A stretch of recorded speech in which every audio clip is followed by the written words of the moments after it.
Assalamualaikum warahmatullahi wabarakatuh.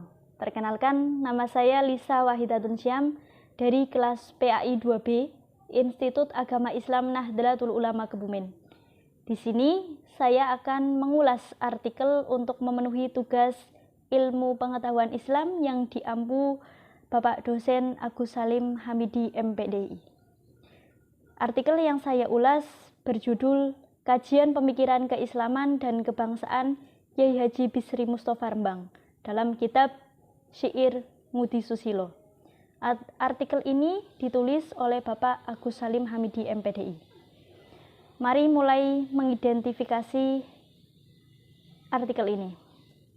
Kitab yang diidentifikasi di sini adalah kitab Syair Ngudi Susilo karya Kyai Haji Bisri Mustofa yang ditulis di Rembang pada bulan Jumadil Akhir 1373 Hijriah.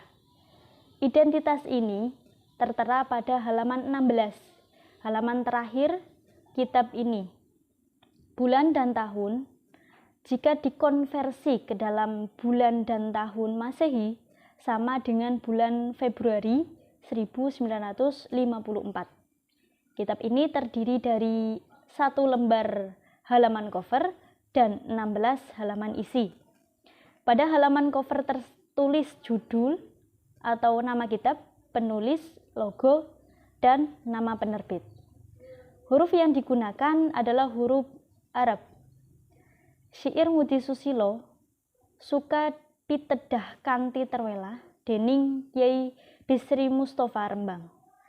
Syair Ngudi Susilo untuk petunjuk yang jelas oleh Kyai Haji Bisri Mustofa Rembang.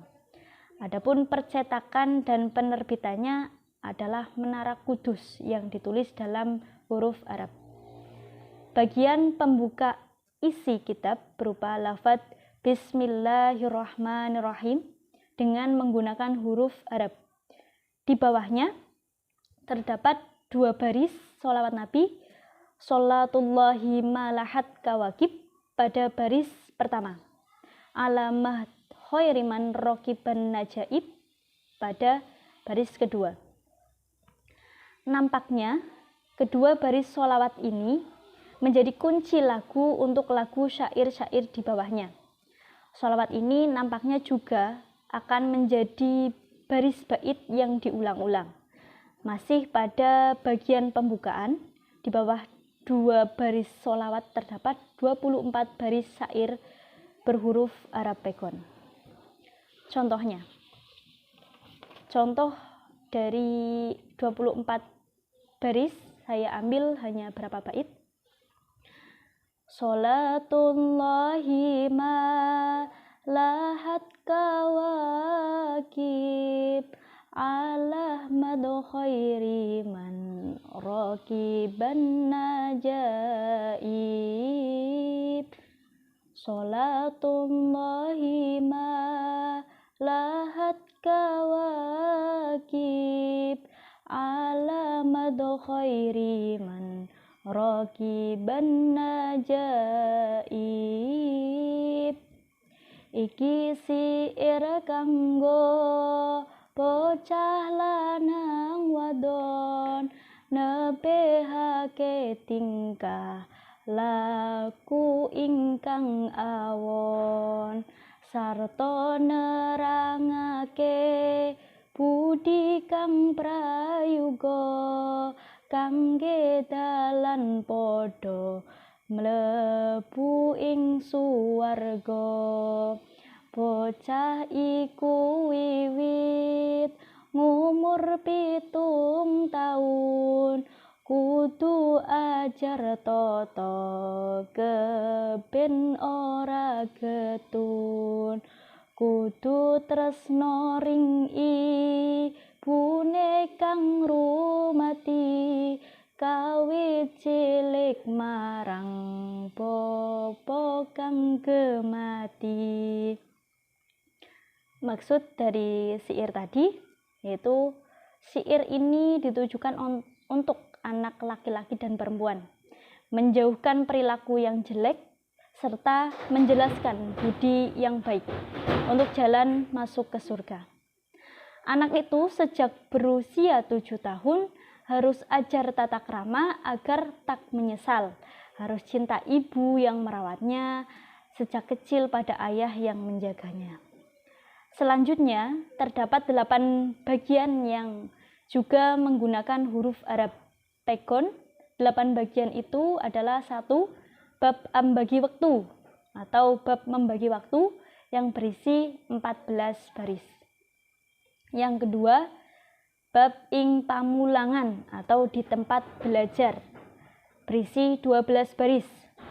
Yang ketiga, bab mulih saking pamulangan atau pulang dari tempat belajar berisi 4 baris. Yang 4, bab ono ing rumah atau berada di rumah berisi 10 baris. Yang kelima, bab karo guru atau kepada guru berisi 6 baris. Yang keenam, bab ono tamu atau ada tamu berisi 16 baris. Yang ketujuh, bab sikap lan laga atau sikap dan tindakan berisi 26 baris. Nomor 8, bab cita-cita luhur atau cita-cita mulia berisi 46 baris. Jumlah baris pada 8 bagian ini adalah 134 baris. Adapun penutup hanya berupa tulisan kata tamat dalam huruf Arab. Dengan demikian, jumlah keseluruhan dalam kitab ini adalah 160 baris bait syair. Untuk selanjutnya, tentang riset terdahulu dan kajian teoritis. Yang menarik adalah bahwa kitab syair Ngudi Susilo ini terbit dan banyak membicarakan persoalan budi pekerti atau susila pada suatu kurun historis di mana Kiai Haji Bisri Mustofa berada pada wilayah politik Indonesia jelang pemilu 1955. Bahkan dalam tulisan Fejrian disebutkan bahwa Kiai Haji Bisri Mustofa dikenal sebagai seorang orator yang handal, kritis, segar, sopan, dan humoris. Kiai ini mengenyam pendidikan pesantren dengan mengaji pada Kiai Khalil Kasingan Rembang, yang kemudian menjadi mertuanya. Kemudian juga mengaji ke Mekah kepada banyak guru di sana, seperti Syekh Umar Hamkan, Syekh Ali Maliki, Syekh Hasan Masyad, Syed Alwi Al-Maliki, dan lainnya. Kiai ini dikenal sebagai pendiri pondok pesantren Raudhatut Tholibin Leteh Rembang. Pendek kata, kitab Ngudi Susilo lahir dari sosok santri, kiai, orator handal, dan politisi.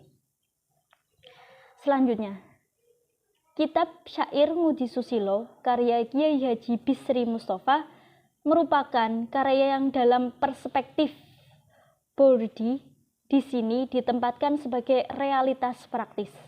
Kitab ini merupakan hasil karya praktis dari sosok agen yang bernama Kiai Haji Bisri Mustofa. Sosok yang pernah menjadi santri dan juga memiliki santri dalam pesantrennya. Dengan kata lain, kitab ini merupakan wujud agensi atau kemampuan individual Kiai Haji Bisri Mustofa sebagai agen dalam kaitannya dengan relasi-relasinya terhadap struktur sosial masyarakat.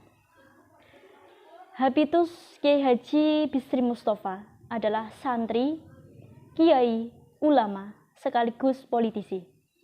Dari uraian di atas, modal Kiai Haji Bisri Mustofa adalah 1.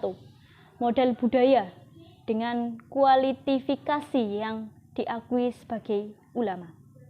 Yang kedua, modal simbolik dengan status sebagai pendiri pondok pesantren yang memiliki otoritas dan legitimasi yang jelas. Yang ketiga, modal politik dengan prestasi sebagai anggota konstituante, anggota MPRS, dan anggota MPR. Yang keempat, modal sosial dengan banyak jejaring sosial, baik yang berbasis pesantren dan NU maupun yang berbasis politik dan keindonesiaan. Dan yang kelima, modal ekonomi.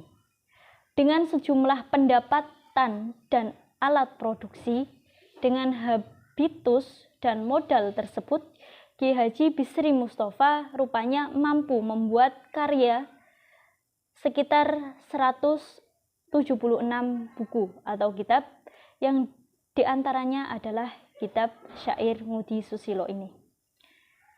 Bisa kita tarik kesimpulan bahwa kitab Syair Ngudi Susilo karya Kiai Haji Bisri Mustafa merupakan kitab yang memiliki tema besar tentang pentingnya budi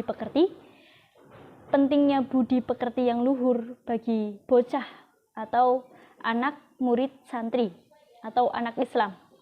Kitab ini merupakan wujud praktek sosok agen.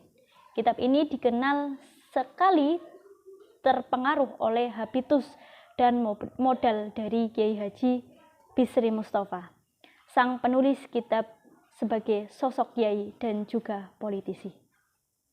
Sekian ulasan artikel saya. Mohon maaf jika ketika mengulas artikel ini banyak kesalahan. Wassalamualaikum warahmatullahi wabarakatuh.